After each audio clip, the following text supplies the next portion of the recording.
Afterward, Hachiko died in March 1935 when he was 11 years old. His story is very, very famous in Japan and in many countries.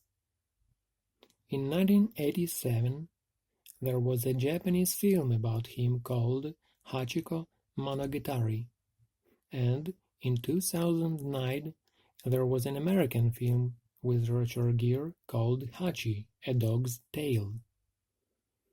After Mr. Saito wrote about Hachiko in the Asahi Shimbun, a friend of Mr. Saito called Karu Ando made the first statue of the Shibuya station.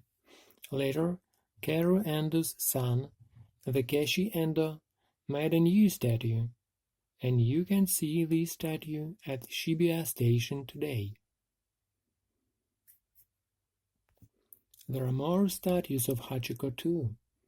There is one in front of Odate Station in Akita, the home of Akita dogs. And 80 years after Hachiko died, people put a wonderful statue in the gardens of the University of Tokyo. This statue is of Hachiko with Professor Ueno, the dog with his master again, after all those years.